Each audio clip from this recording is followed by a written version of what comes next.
Good afternoon, all. Welcome back to viewers at Third Global Education and Skill Conclave. We are here with another informative panel discussion on implementing artificial intelligence and analytics in education. Let me introduce the moderator of this session, Mr. Abhishek Bagchi, Principal, RMPS International School, Ankleshwar. We welcome you, sir.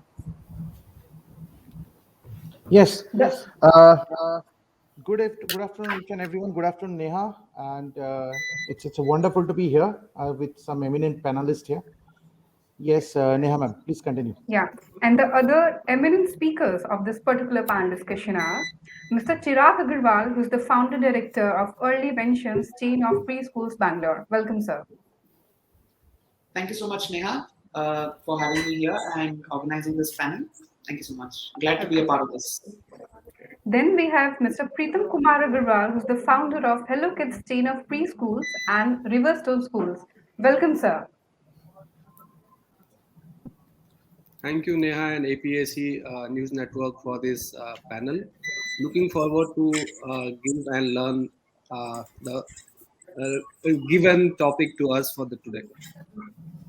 Welcome, sir.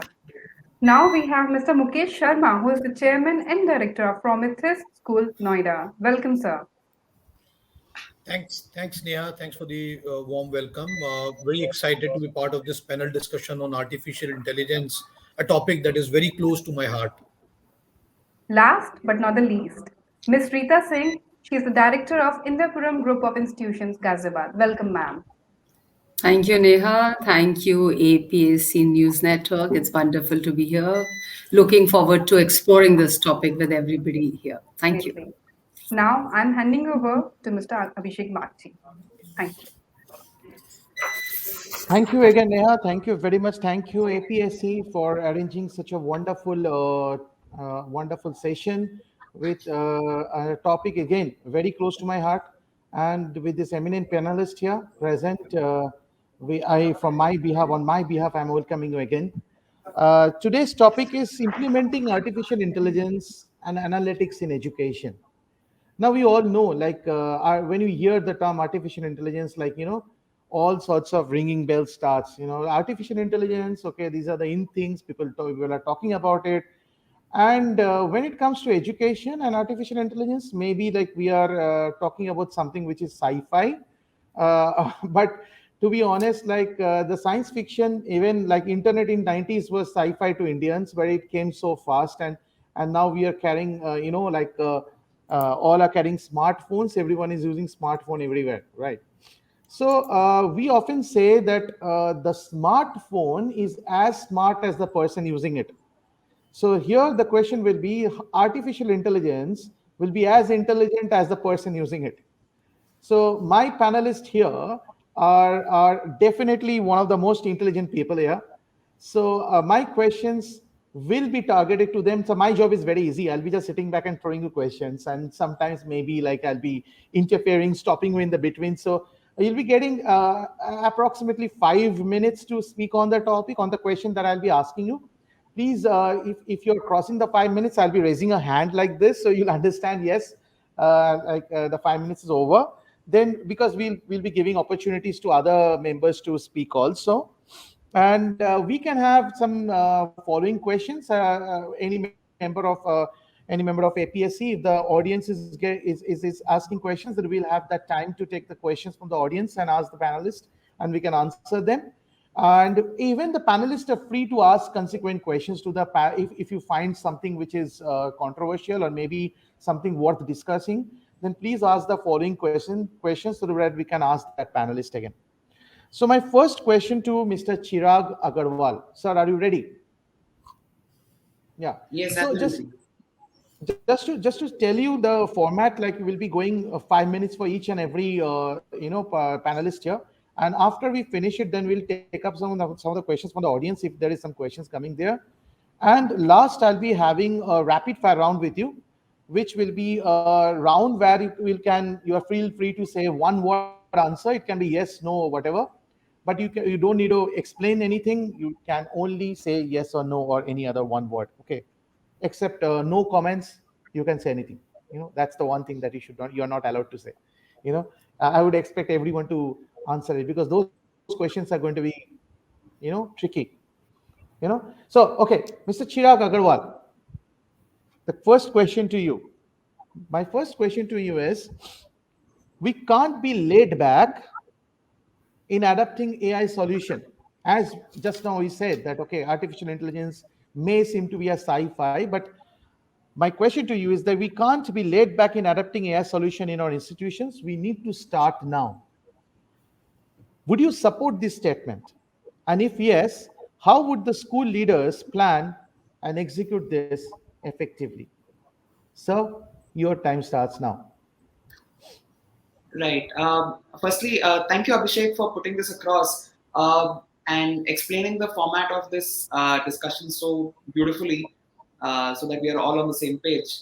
And yes, definitely, talking about AI. Yes, today in today's education system, AI may be something that we have not seen, or a couple of us have started exploring lately after the COVID situation. But yes, we need to start today in order to reach somewhere tomorrow. It takes, I mean, in order to reach somewhere in life, it all takes is the first step, and the first step is all that matters. AI and technology has proven to be a game changer. We are aware, uh, especially during the COVID situation, where schools were shut down. But it's a really a good feeling to say that schools were physically shut down, but education didn't stop. Our teachers across the country, the educators from across the country, took this step ahead. Uh, and used technology to reach out to students in order to cater to the education needs of the nation. So yes, that was the first step, which I would say that the education fraternity had taken in order to reach out to the people, and nobody ever imagined, especially talking about the early childhood education segment, which I represent, and we also have a couple of other panelists here who would agree with me on this. That early childhood education, virtually, without actually reaching out to the child physically, is something that we all had never expected, never thought of. It was something which was very new for all of us. We took some time to adapt to it. Definitely, I wouldn't deny that. But yes, it's a proud feeling to say that yes, we have taken it up. We took it as a challenge, and today we see that education online is happening. Children are accepting it. The parents have, been able to accept this particular change, and it's for the good and the betterment of the nation, I would say. Yes, uh, life without technology, life without artificial intelligence in the days to come is something that I really can't imagine. We need any information from across the world. It's just a click away today. We Google up things. We have social media where we can reach out to any person across the world, uh, knowingly or unknowingly, and we are able to reach out to the masses through social media. We have Zoom. We have this wonderful platform called StreamYard, where we are currently logged in, and we are all conversing from different parts of the country. So all this is technology which I really can't imagine life without. And definitely, as I mentioned earlier, COVID has taught us that change is the only constant which we need to take it forward. We can't just stay restrained to one particular form of teaching or form of delivering information or knowledge to the masses. So yes, and this I would say, as educators, we should take this as an opportunity, as this particular situation, the COVID scenario, has opened up doors, has opened up the path for edtech to develop as a different industry altogether. Edtech is no more a part of education alone. It's a bigger industry which we all have been able to explore during this particular situation. Right. And So, yeah. just to ask you a question there, sir, Chirag, sir, sorry to interrupt. Like, how you going to place artificial intelligence in the edtech that you are mentioning, that too in early childhood? So you are speaking about edtech, which people are speaking about, all the principals and directors are speaking about it. How are you going to place artificial intelligence and edtech, and that too in a domain of early childhood. So can you extend it a little bit? Definitely. So what I believe is, the entire education system is has various stakeholders: the school managements, the teachers, the students, and as well as the parents. So it's a joint operation which is conducted by all these four stakeholders, and that's how a child is developed. A child is blossomed from a bud to a beautiful flower. So that's how this entire thing is all about. And what I feel is it should be from the school management, when the school management should take up this task of introducing something new in the education system, in the way they teach. And of course, it's not going to be an easy transition, but yeah, with the help of the school managements, definitely it can be a smooth transition wherein the teachers, the teaching faculties can be trained to use various platforms, to use AI, to use virtual learning. There's a whole lot of things which can be put forward in terms of improvising the entire way of delivering education to students. In talking about early childhood education as such, definitely a lot of things like VR based learning and artificial intelligence in terms of smart learning can be explored. Definitely, considering the age group of children, we need to take actions forward. But yeah, with the help of the school managements, training the teachers, because in a country like India, it's very hard to find trained teachers. We need to train them. We need to educate teachers. We need to educate parents as well, to have a smooth transition from where we are to where we wish to go. So that's how I would say that we should start now, because the first step might be a difficult one, but then yeah, the journey is going to be a whole lot very beautiful and very informative. It's going to be a great learning experience for Right. all of us. So we should take it forward. Right. Thank you very much, Chirag sir. You rightly said that, yes, we need to start now because the future generation is sitting in our classroom. And we all know that. And taking the cue from there, from like what you said, I'll move to Mr. Pritham Agarwal. Yeah. Are we there, Yes, sir, sir? yes. Are you ready? Yes, Abhishek. Yeah, right.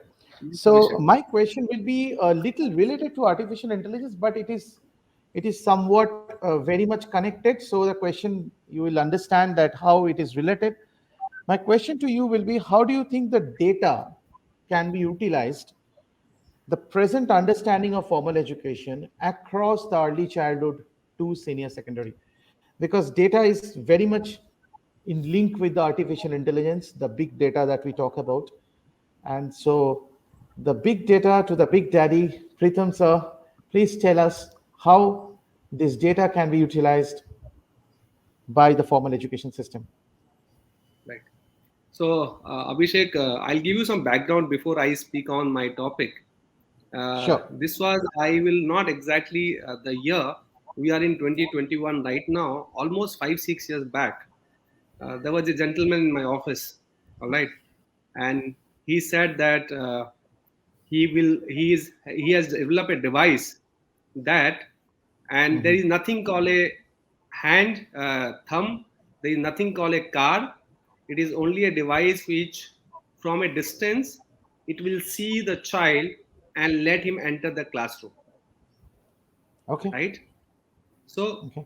so from that day onwards there was a discussion on this artificial intelligence from my end and the people I have met from this industry of edtech. As we all are aware that whenever we people are traveling, we are trying to book something, we are trying and searching on Google, it is trying to understand what I am looking at. I am looking at a travel, so he may give me an opportunity to find a flights or a hotel or something which I can go and buy at Delhi, let's say if I'm traveling to Delhi. Similarly, I was discussing the same thing, that what kind of changes, what kind of data, what kind of intelligence can be worked out at an early childhood age. Early childhood, yes, using of technology in terms of classroom or by the children, I will say definitely we have learned in the last 2 years, but it was mainly a play-based schools which we all operates, and understanding the child.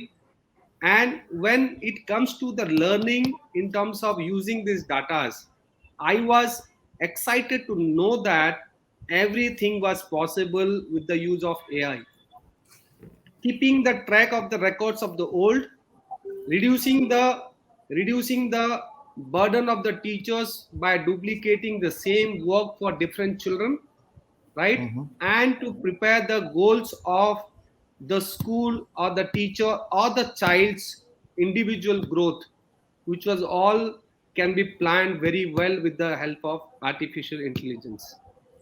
Even now there was a very recent discussion happened that if a child is using a tab, and even if we have a specific ID designed for him according to the usage on that device, we'll be able to know that the child has interest on sports or music or videos or reading, which can be easily been tracked with the help of AI. What is the attention span? What is the interaction time which a child has spent on that tab or that activity? He was involved, he was not involved. He spent 5 minutes on that activity, he has spent 1 minute on that activity. He is not liking multiple choice questions, he is not liking the listening of Hindi or English as a language. Which language he was preferring, right? Which was that match he was watching again and again? It was India Pakistan or it was Manchester versus Germany, right? So he was able to track us, he will be able to guide us, which will be helpful to we educators to plan for that child with the future goals. I was discussing something which is, I will say, the challenges also during this period. As Chirag nicely said, right? Challenges can be that we may lose track when we are not tracking the child after certain years. I run a chain of preschools. After 4 years, my child definitely shift to a school, right? How I'll be able to pass on Mhm. my data to a school, and how a school will continue the same data from the first standard to 10th standard. Only that is the That's challenge wonderful. right now, because when it comes to the goal, one you call it learning goals of the child or a life goals we can set, we can learn. Now we have seen in the past, the initially the child was uh, only listening to languages, but now the child has moved towards English. Earlier the child was watching cricket, now the child is moving towards football, right? And with the time we can see earlier he has interest in doing puzzles, now he has interest into a lot of mathematical calculation kind of objective type of questions. So with the time it will help us to personalize the learning process of the child, and it will help me as a teacher so that I understand for this child I can personalize the courses also, I can guide the parent, I can guide the children, and I can pass on my research, my analytics, my data to my next teacher or the next school. Right. That's a fantastic point you raised here, like personalized learning. I think one of the major goal of artificial intelligence and data-driven culture is personalized learning, because the more personalized learning we can give, the more personalized data we can get from the environment, from our students, the more conclusions we can draw, which is differentiated and which is like customized to that particular child. And it's a wonderful gesture that you said, sir, like after 4 years you can pass on the data to the grade 1 and grade 2, whichever school that the child moves on. I really hope that all the preschools in all the early childhood schools all over the world has this kind of intentions, so that really the student carries enough data with him or her and goes to that another school with that. That's a wonderful example, Pritam sir. Moving to Mukesh sir, Mr. Mukesh Sharma. Are you there, sir? Yes. So I'll start from where Mr. Pritam finished. Like I would like to ask you, like a very direct question to you. Like in your school, it's a pretty reputed school. I know that. In your school, tell me at least two measures that you have taken, or maybe your management has taken, your leadership has taken, so that to encourage data-driven culture inside your campus, inside your school, inside your organization. Yes, sir. Over Great. to you. Thank you, Mr. Abhishek. I'm very excited to be sharing my 2 cents on this. Chirag and Preetham, wonderful thoughts that you shared with us. At Prometheus, so before I start, let me tell you that I used to run a IT company. So my background is computer science. I Sorry had to interrupt, sir.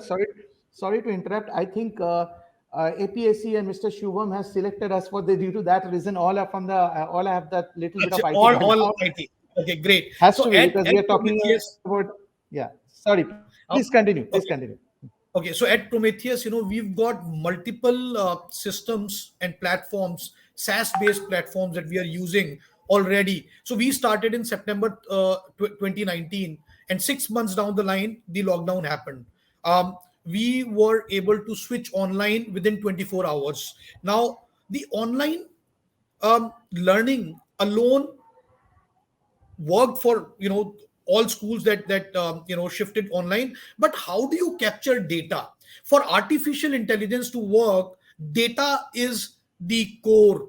When you have data, you can do data mining, you can do intelligence on the data that you've got. So at Prometheus, what we did was we shifted to a OTT platform, just like what you have for watching movies. So all our sessions that we conducted online were on a OTT platform, where the data was there. We could run a program to see the kind of attention span and all. Now, as far as the getting the analytics on this data is concerned, there is a team that is working on building a platform or software that would allow us to capture that data with regards to the attention span and things like that. But we started to use this OTT platform, which is called prometheusott.fundu.com. And if I am given the opportunity, I would love to show it live to you all. Then the other platform that we are already using, which is basically capturing the child's journey, right? Right from early years all the way till 12th grade and thereafter as well. We started using a platform, SaaS-based platform called ValidateMe.online. It's a blockchain-based platform that allows organizations like Prometheus School or any corporate to issue documents on it. Documents that cannot be tampered. Once the data is there in the platform, there is analytics, that comes with it, right? So I talked about ValidateMe.online. I talked about Prometheus OTT platform, which is basically all the online sessions captured. And as a director, I can go into any class at any point of time. I can watch how children are learning. The third platform that I am associated with, as well as something that we plan to use at Prometheus, we are in the process, is called AITestbanks.com. Now, adaptive learning is very important. How do you make learning personalized based on the child behavior, based on the pace at which the child is delivering, so child's performance. So for that, we are working on a student information system that would have the assessment questions from AITestbanks.com engine, which is basically, so you provide AITestbanks.com with content. You could pass a chapter to it, and it would automatically create questions that you could have in multiple choice or in whatever form that you wish, right? And then when the assessment happens, the student information system would based on the difficulty level of the question and the way student is answering, it will change the questions. So these are three different SaaS-based platforms that we are using at Prometheus, and we've successfully leveraged right from the inception of the school. That's wonderful. Like to the audience who are like now listening, to simplify the matter, because a lot of technological terms have been thrown to them. To simplify matter, that what Mukesh sir is saying, it's like we are trying to track the day-to-day working of a student. That's number one, and that can be tracked in say several ways, like whether you trap the academic progress of the students or any kind of transaction which is happening related to the student inside the school campus.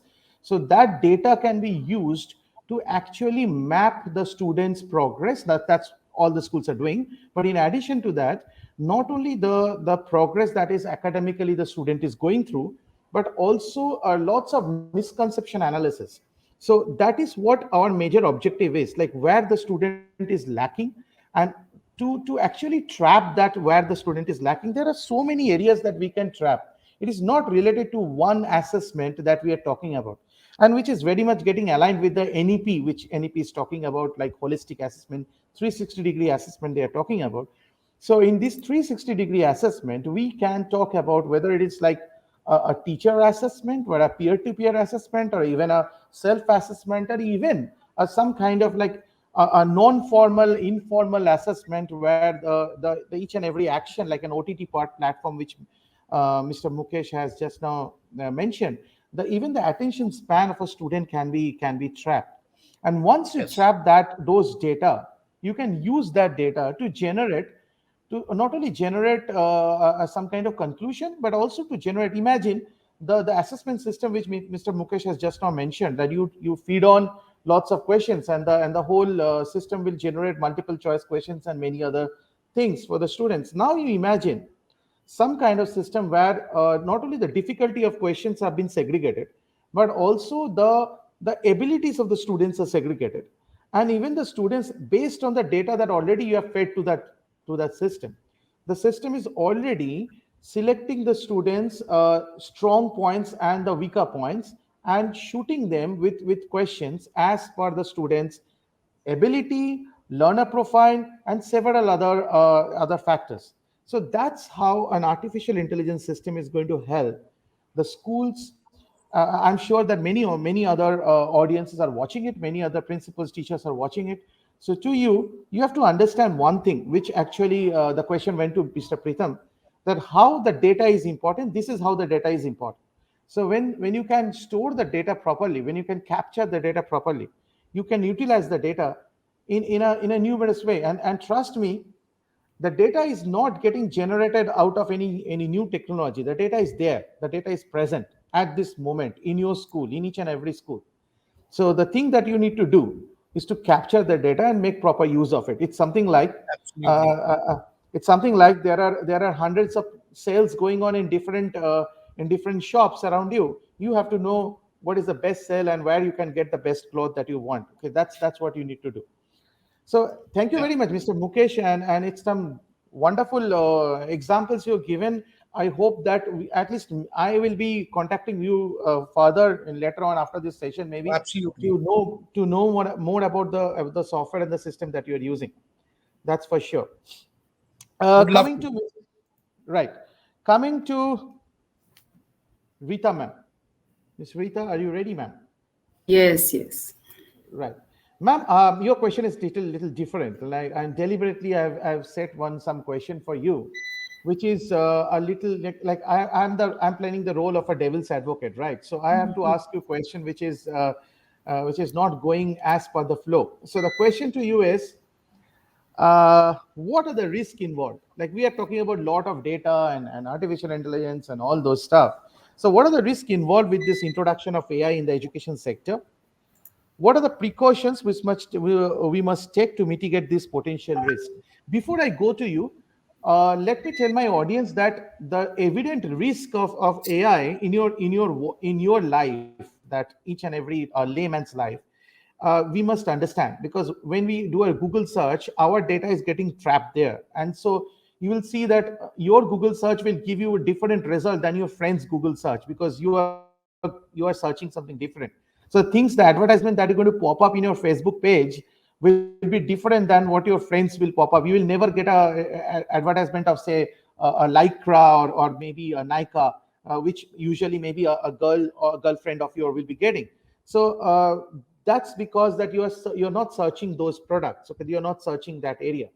So in relation to that, Rita ma'am, I'm coming to you. So these data is now getting transparent to the people. So introduction of that artificial intelligence in education sector will open the Pandora's box and will give all the data of the students to each and everyone, especially to the vendors associated with the school and including the stakeholders. So what are That the is risks involved? Yeah, that is exactly what I had in mind as a first and foremost when I think Mr. Mukesh was talking about adopting all these OTT platforms and creating certain things which was created in house.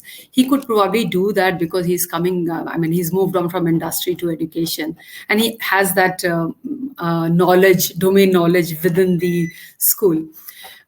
What do the rest of the schools do? Most of the schools, I would say 99% of the schools, they would be hiring external companies, edtech companies, which are using AI-based app, right? So that you have already voiced that challenge that comes along with when you have your data being shared, where all the details of the students and other things being shared to the external company. Yes, this is the biggest challenge. I'll just take a minute to zoom out of the whole discussion. When we're talking about AI in education, let me just talk about AI in general. I mean, I think Mr. Abhishek, you already touched upon it. Why the Google search acts differently for different people? Why the different pop-ups come to different people? I'm happy that you're talking in the language of layman because that is what most of us understand. I may have just about few years experience or exposure in computer industry, but the fact is that was way back when we were working on BBC microcomputers. So whatever knowledge I had of those days, it's absolutely redundant as of today. So I am as a layman as anybody who's normal in that place. Fine. Now, looking at the AI, what it actually does, like you just mentioned, it kind of generalizes people in certain categories, or I can call it buckets. How do these fine-grained categories are created? I mean, according to what sites I visit, what is my age, what is my salary bracket, what kind of search I do on my internet. Then you get categorized, and the same categorization will keep getting more finely grained as the time passes. Now, when coming back to AI in education, when we have this AI in education, what happens? These children, according to the answers they have given, according to the logic they have used while they have answered a question and things like that, the AI uses it and it puts you in under a certain typecast, a category, so you get typecasted. So what is the fear related to that? I, as a student who's a teenager student or a senior student, before punching anything, if I know that my school has adopted an AI app and I'm working on it, I mean, children, of course, know much more than we do today, will have a certain level of stress, will have certain of getting categorized into or wrongly typecasted into a group. Firstly. Secondly, coming to the age group that you people were discussing in the beginning, the early age group. Is it you who's handling that app, or is it your parent? Because there's a whole lot of hand holding which is happening with the parent and things like that. So is your answer, if I'm a kid and I'm trying to find or carry out a learning in a certain app, is it my mind which is being read or being taken as a data, or is it my mama's and papa's answers also going in as a data? So there are a whole lot of challenges related to that. And in any case, since we're new in this industry, we kind of got into it. And as I see, yes, it is fast moving. Even then, there will be at least 10 to 12 years, which will eventually put us into a very, very refined system of where the AI will actually be used. Till this, AI in education does not become a very, what do I say, very refined, sophisticated system where all the answers are right, all the analysis is right, the analytics are really being used correctly, all the data which is being interpreted, categorized, observed, analysis given, till all that does not happen in a correct manner, there are certain intermediary challenges. So am I getting is there a misinformation? Because the app which was developed was wrongly created or whichever way. Yes, data is going in. Did I get categorized in a wrong pocket while my data was being picked up by the whatever internet and the app which is riding upon internet? I mean, look at okay. Let's talk about China. We all know what is there is something like there is some credit ratio, credit scoring that is given to every citizen of China. Probably you guys might know it, but then general audience who's sitting here may not know about it. There is something called social credit status. Any Chinese citizen who goes on to internet, whether he's, of course, they have their own Facebook version. They don't have any. Nobody can go on the Facebook, normal general Facebook that we all go on. So whoever leaves, whatever thing you leave your marks on the cyber world, whether it's a Facebook comment or site you have visited and things like that. Even when you are driving a car and suppose you have your driving license has been punched wrongly for some error that everything decides, and there's a kind of a rating to every person that Chinese government gives. So what really happens? I as a single individual will probably never put any political opinion on any social media. So am I a true person when I'm being tracked this badly? So similar kind of challenges I foresee might happen because bigger children might learn how to evade these. Smaller children, I see parents intervening with it and things like that. And somewhere down the line in India specifically, there is so much of performance anxiety. There is so much of importance being given to come across as a perfect person instead of really coming out natural and bringing out our challenges and weaknesses openly so that we can improve upon those weaknesses. I remember my own initial foreign exchanges days in our school. Initially, I would go around every class and try to see what would be taught when the say principals from London are coming to our school. Not anymore. As one grows. As you carry on and understand, you got to put up a true picture and stuff. All these things are little scary.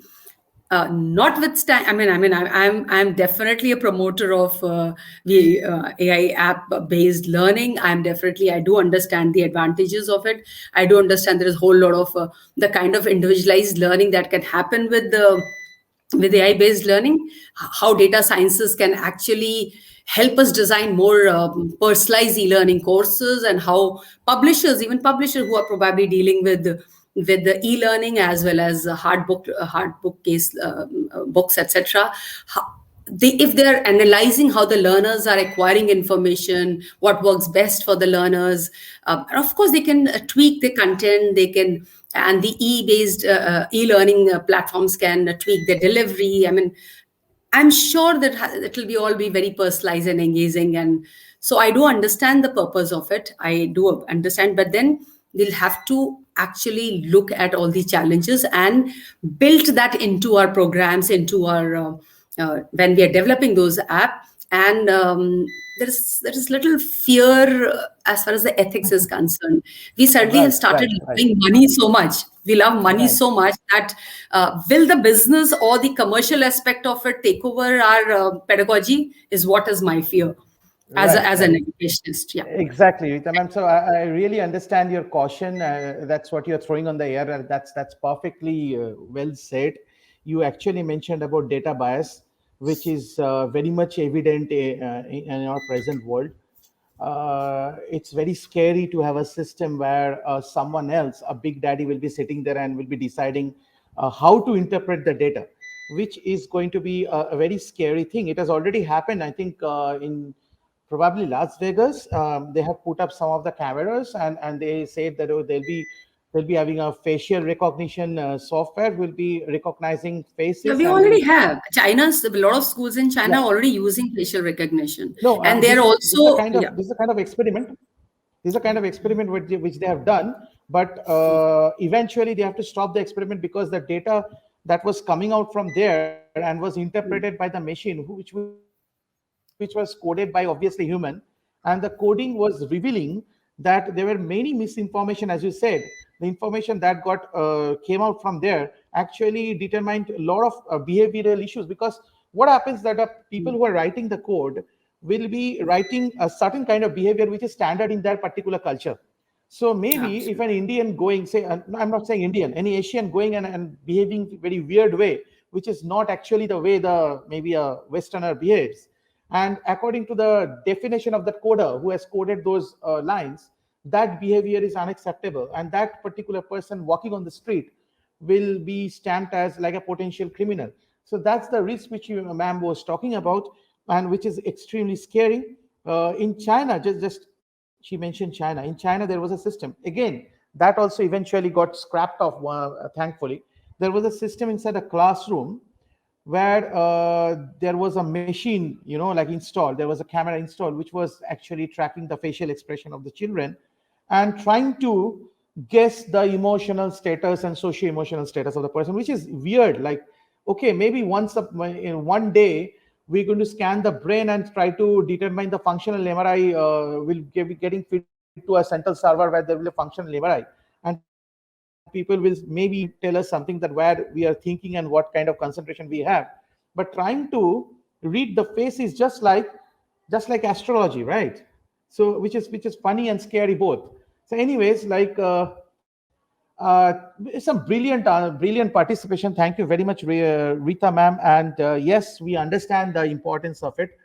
I do have a question before we go to the audience and ask our Neha ma'am or any one of them to whether it is an audience question. But before that, I do have a reserved question for any one of you. Like anyone can take the question if you want to answer. The question to you is like, do you think that artificial intelligence can replace jobs in education sector? That's my question. Like, do you think that artificial intelligence can replace, or rather, instead of using the word replace, I would say, yeah, why not? Why not? I'll use the word replace. Replace jobs in education sector. And now there's a follow-up. Okay, Mukesh sir, please go ahead. Please go ahead with the follow-up question also. So I'll take it once you share the follow-up question as well. Right. And how do you think the schools you're associated with will prepare themselves for the future, where in the future maybe artificial intelligence is coming to replace the jobs? So how you will be preparing your stuff for that? So artificial intelligence cannot replace the teacher. First of all, I want to share my 2 cents on that. Right? There is a human connect. There is emotional connect. There is, it's not just that you leave a child with automated platforms, online learning, wherein there is no interaction. They will end up developing symptoms that are not going to be healthy, right? So overall, to answer your question, my take on this is no, artificial intelligence cannot replace, but it can aid teachers in taking informed decisions. It has to help us doing a better job. So if the data is able to, I don't want the artificial intelligence to be such that we are just sharing the information without filtering it. Whatever data analytics that happens, we have to analyze it until the artificial intelligence based system becomes so powerful, because AI works on data. And data has to be kind of corrected. You have to make the system understand that no, this is not right. We don't do this, right? But even when it becomes, mature, then also you cannot replace the human connect.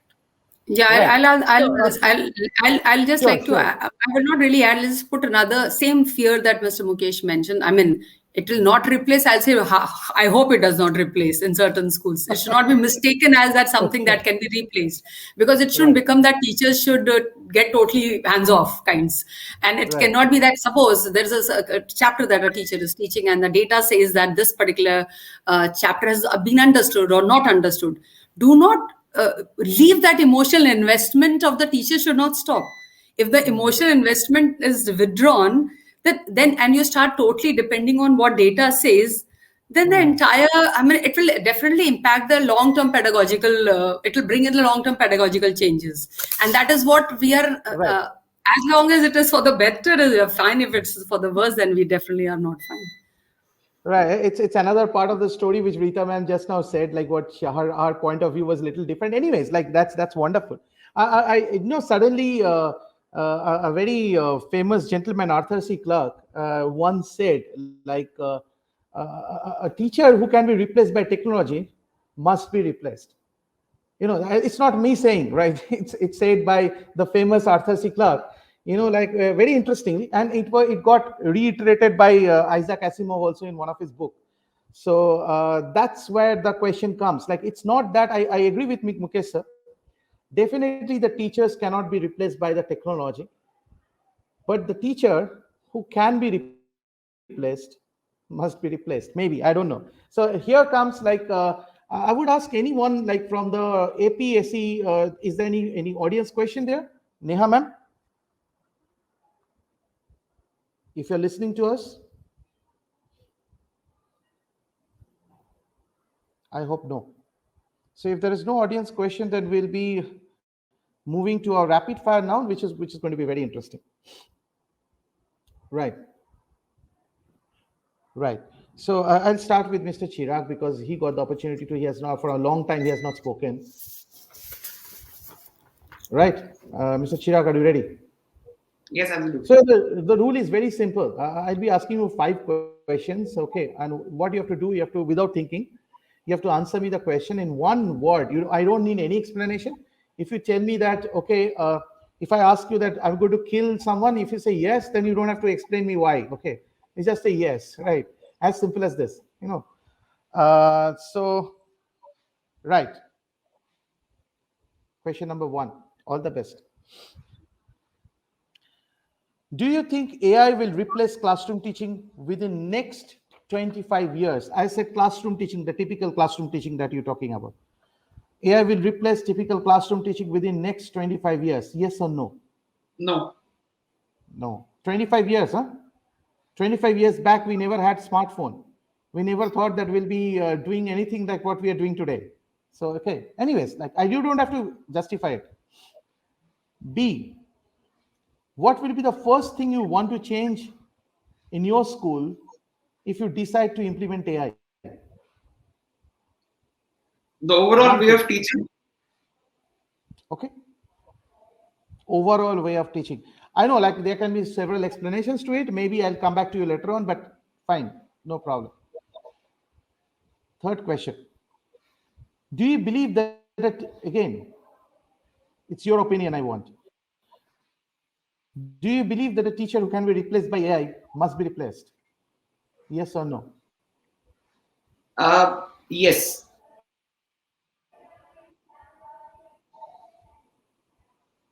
Okay, thank you. You thought a lot.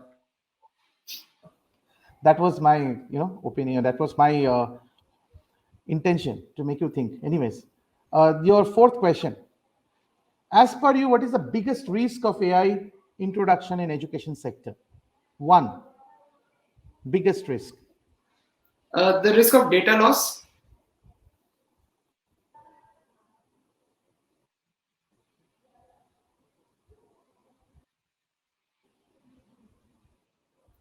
Am I audible? Hello? Yes. Yes, sorry, Abhishek. I lost you because some of the network connection. Yes, please. Yeah, I think the biggest risk is Yes. the risk What of was data. your answer? Sorry. The biggest risk will be the risk of data loss. Okay. Risk of data? Data loss. Data loss. Nice. The last question to you. Do you believe that AI must be used to assess students? AI must be used to assess students. Partially, yes. Yes. Yes. Okay. Thank you very much, Chirag sir. You are very brave and more or less prompt in answering that. Okay. You thought a little bit, and I got some problem in my network, I think. Right. Thank you very much, Chirag sir. Your network gave him time. Yes. Am I audible now? Yes. Yes. I think we have spoken enough against AI, so the machine has started reading us and taking revenge. Okay, that's what you call machine learning, right? Yes, Mr. Pritham. Are you ready? Yes, sir. Yes, sir. Right. The first question to you. Do you think AI will make educators lazy? No. Next question to you. Mention the biggest benefit that AI can bring to education. One, biggest benefit. Uh, right goals. Setting up right goals. Setting up right goals. Okay. Third question to you. Would you make data and coding skills training compulsory to all stakeholders in your school? No. Would you make coding and data skills compulsory for all stakeholders in your school? No. No. Your fourth question. Do you think that in future students will prefer learning from an AI bot than a human teacher? A human teacher who has non-dynamic interface, clear bias, strict rules, and errors in judgment. We humans are like that, right? So would you think that in future a student will prefer an AI bot more than a human? As a student, yes. Thank you very much for your bold answer. Right. Last question to you. What is the vital most attribute or skill you would like to inculcate among your staff to encounter the evident threat of AI aggression? We know AI is coming, and no matter how loudly Mukesh sir says, AI is going to Analyzing. disrupt the thing. Okay. Analyzing. Analyze. Okay. So Analyzing. power of analysis, right? Thank you. Thank you very much. It was very nicely calm way you were holding your ground. No problem. Okay. Yes, Mr. Pritham, I appreciate that. Thank you. Mr. Mukesh, are you ready? Yes. Right. Your question to me, to you, my question to you is, do you think corporate schools with more people from non-traditional academic background, a corporate schools has got more non-traditional academic backgrounds, will do better in implementing AI in future than the traditional schools? Non-traditional schools. Non-traditional school will do better. So the Yeah. audience who are listening to you are getting that message. I don't know. I'm not saying that. Mr. Mukesh is saying that. Okay. Thank you. You don't have to explain it. Nice. Question 2 to you. Do you think AI can replace the need of extraordinary infrastructure in schools? No. You feel that extraordinary infrastructure is required in school. That's my question. Do you think that AI can replace the extraordinary infrastructure? You said no. Right. I will give you opportunity to. Could you repeat the third question? I'm repeating the question again. Do you think that AI can replace the need for extraordinary infrastructure in school? No, it cannot. Okay. Third question to you. What is the vital most quality you would look for when you are recruiting principals for your schools so that they can make your schools ready for AI? So I am going to look for the learner profiles that the principal that I hire should have all One the 10 quality. learner profiles. So one quality, one vital most quality. Open-minded. Okay, good. Thank you. Your fourth question. Do you think AI teacher bots, which is going to come very soon, already Japan has started, do you think AI teacher bots would help create better global citizens with no or minimum prejudices or stereotypings? Because humans do stereotype, machines don't. So do you think AI teacher bots will create humans with less stereotyping, like with less prejudices? No. No. The last question to you. What is the one thing you want yourself to be get trained with to deal with the AI progression in education sector?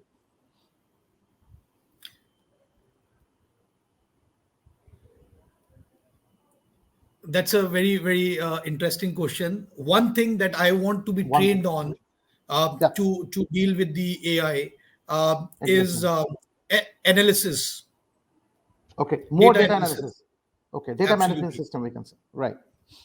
Thank you very much, Mr. Mukesh. Like, like it's not easy to answer so fast. The audience who are listening to this, like, it's not very easy. Like hot seat is a, KBC mein acha lagta hai, but it's not that easy thing to do. Nice. Thank you. Thank you for your sporting answers. Like, Rita ma'am, are you ready? Wait. Yes, now. Yeah. Right. Now, it's a very interesting question. It may sound as a repetition, but it's not a repetition. So listen to that carefully. Do you think in future, a student taught by an expert teacher bot will have more market value than a regular human taught student? Depending on the I'll which repeat. market you're talking about. Any market value, Yes, job market value. yes, for hardcore domain specific coders, etc., whatever that you're talking for. No, for other which needs nuances. Irrespective. No, it Irrespective, cannot because, have no market. No market. May you have got artists, you've got coders. How can you be irrespective? Okay. Sorry. Okay. Okay. Okay. Right. Taken.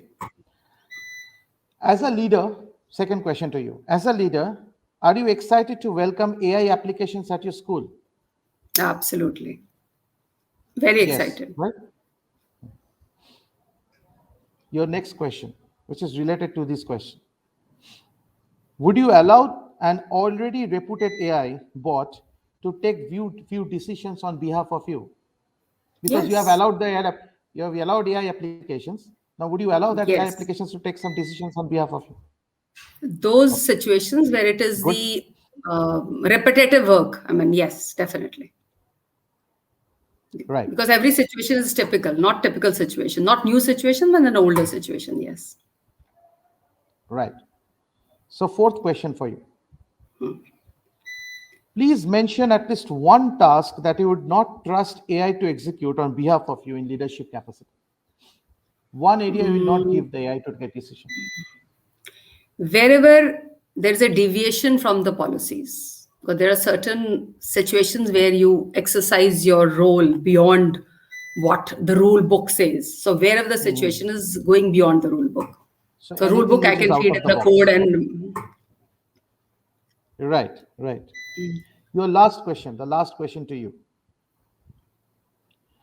Please mention one thing that you expect from your management, senior management, to change to help you implement AI at your school. more trainings for teachers. More trainings for the teachers. For So we are coming implementation back to purpose. so we are ending with a very vital point, that is more training to the teachers. Before we end up this session, we have got still another, roughly 10-15 minutes. So before we end up this session, I'm welcoming any one of the panelists to ask any question to any one of us. So that, and just now I can see that Neha has come onto the screen. So Neha, any question from the audience? Because we can't see any question from the audience here. We'll take it up. Otherwise, we'll ask each other some questions, because I still have a few questions to ask you, but I've asked enough questions. Okay. So if you have any questions to ask each other, because we all are leaders and we all will be, carrying the torch. So yes, Miss Neha, anything? Anyone who can probably talk a little more on deep learning. That's my field of interest. Right. And I like to know a little more on deep learning, if anybody can talk about it. Okay. So you are Okay, I talking just about. think there's no question right now Right. in the list. Right. Fine. Then it's good. No problem. Okay. Then there is a question which has already come from Rita ma'am. Okay. Anyone who can throw some light on deep learning? Anyone? I want Rita madam to repeat the question once again, please. Yeah, there's a concept of deep learning, and of course, machine learning and artificial intelligence rides upon it. I do understand it at the surface, but if anybody can talk a little more, I mean, how does it really affect? If anybody can tell me about deep learning, otherwise, if it will have any effect in the field of education, anybody? So what we are doing at Prometheus, use of the OTT platform, and I'll just quickly share my screen so you can see what I mean. Entire screen share, and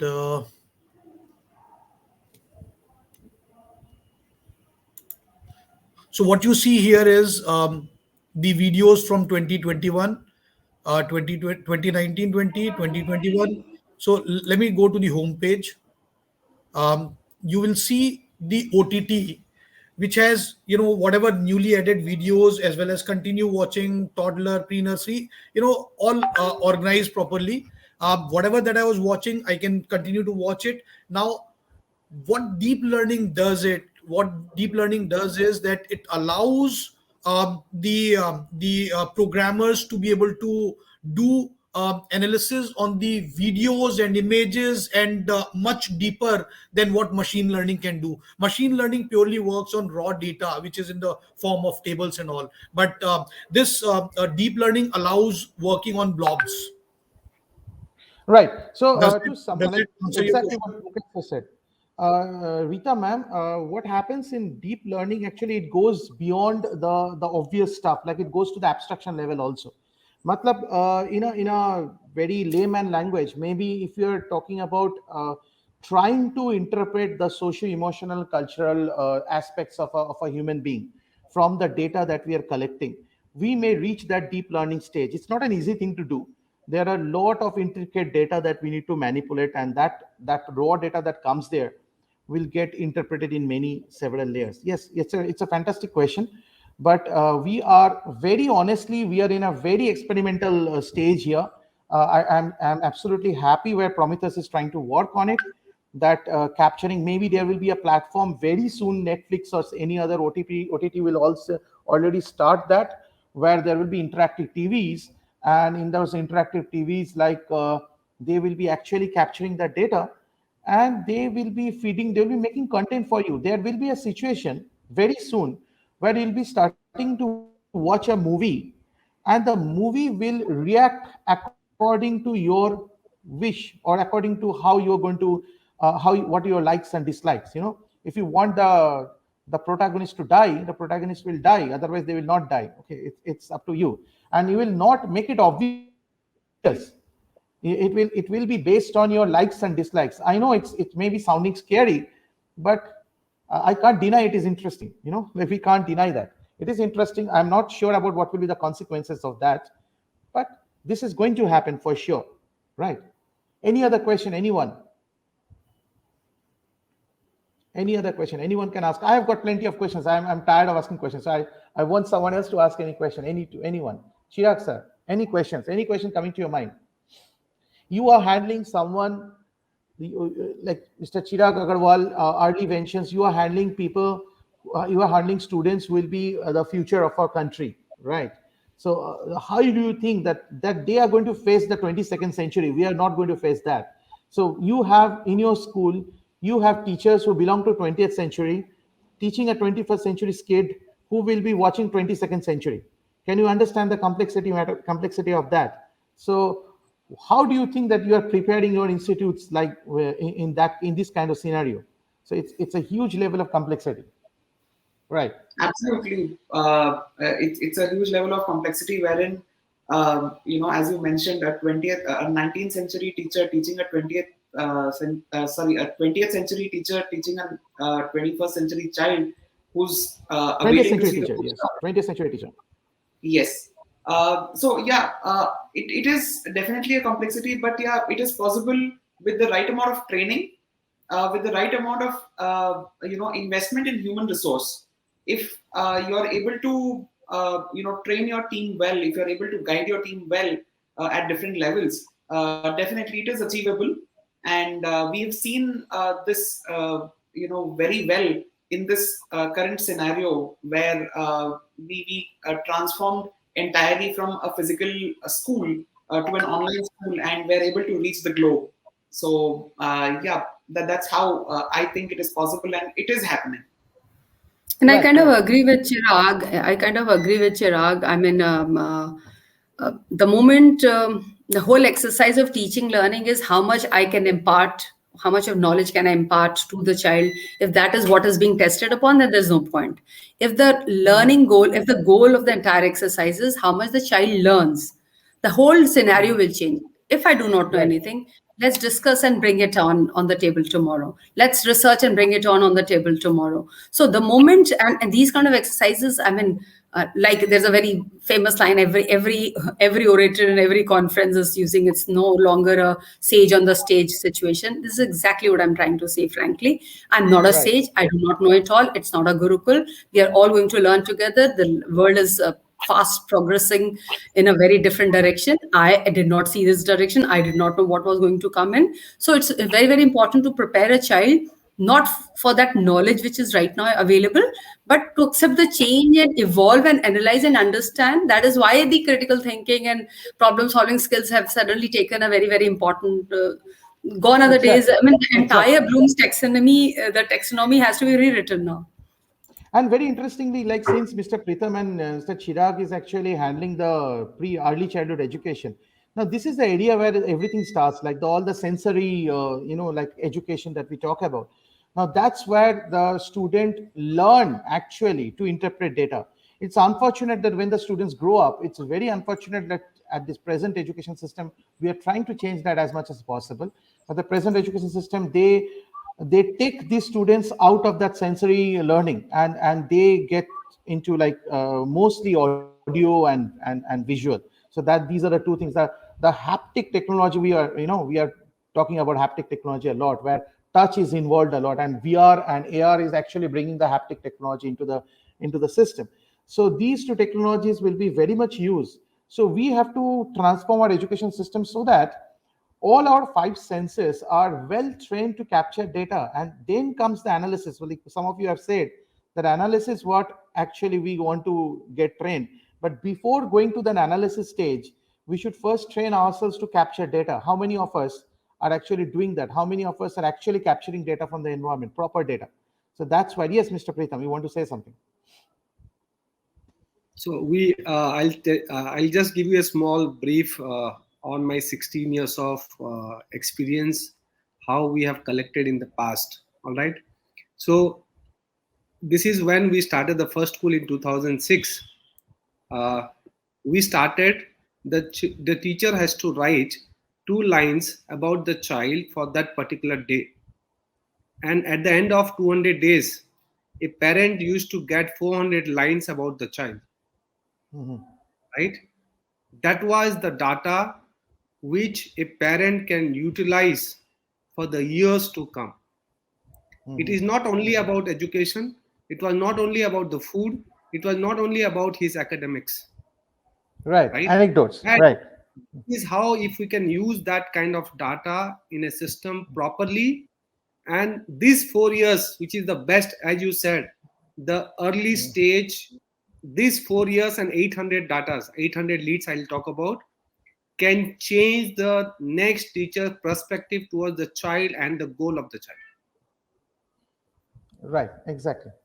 My last question to Mr. Mukesh, because something interesting came up, but we actually have not highlighted that area. How do you think that our teachers can be trained so that they can face the world? Okay, there was a very short discussion, yes, no, that we said, like, okay, one word, but can you just throw a light and to the audience who are listening, maybe there are some teachers also. So how do you think that our organizations, schools who are listening to you, even Rita ma'am can chip in her own opinion. How do you think that our schools can train the teachers who are present and upcoming teachers, to actually face this world which is coming up? Right. So teachers require professional development. In most of the schools that I am aware of, school has PD sessions for teachers. In these PD sessions, we especially, we look at cyber security courses also. We try to make sure that our teachers know the nuances that exist today. I'll talk about an example. So a parent said that my child my child had multiple screens on the laptop, and while he was pretending to attend the class, but he was playing something, right? So how do I manage that? And our teacher was able to respond because they were made aware of it. There are parental controls that are available today. Like in Google, you've got something called Family Link. Okay. Similarly, Apple has the control that the parent can control all the devices in their house. So in Windows also you are able to do that. So if your teachers are trained and made aware of what is happening, that will help.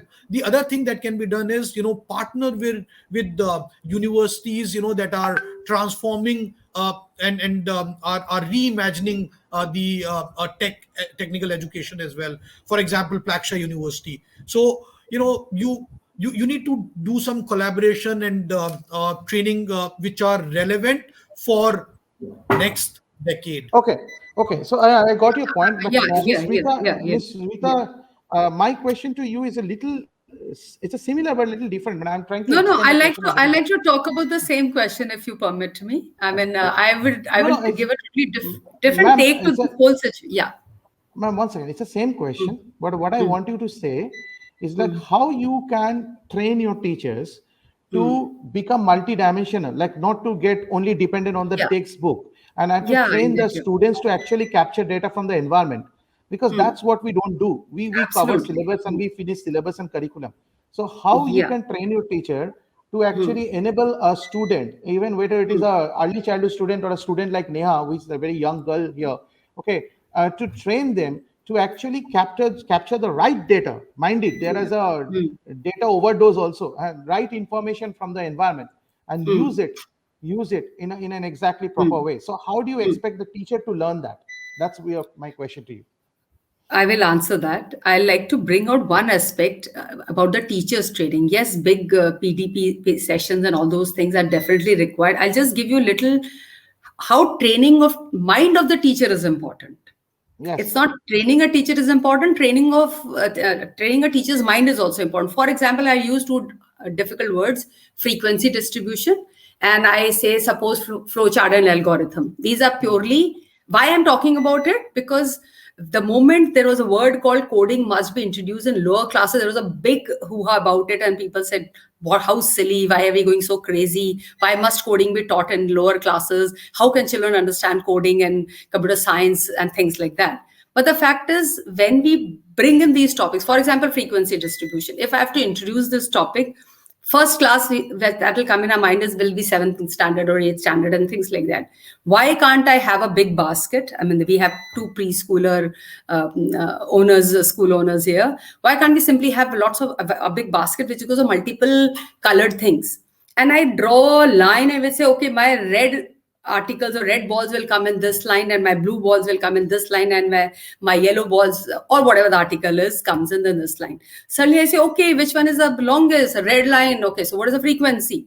So this is the kind of a frequency distribution. The concept of sorting, concept of putting tabling comes into a preschooler right at the beginning. Likewise, if I'm going to expose my child to artificial intelligence, let me expose him to the computing and algorithm and flowcharting first. Okay, now from here we need to go to the washroom. May I go to the washroom? Right. Yes. How will you? What chart will you? What route you will take? First, I'll take permission from the teacher. Whatever. What I'm saying is, take any simple task, making a tea or whatever. Bring it down in a normal logical sequences.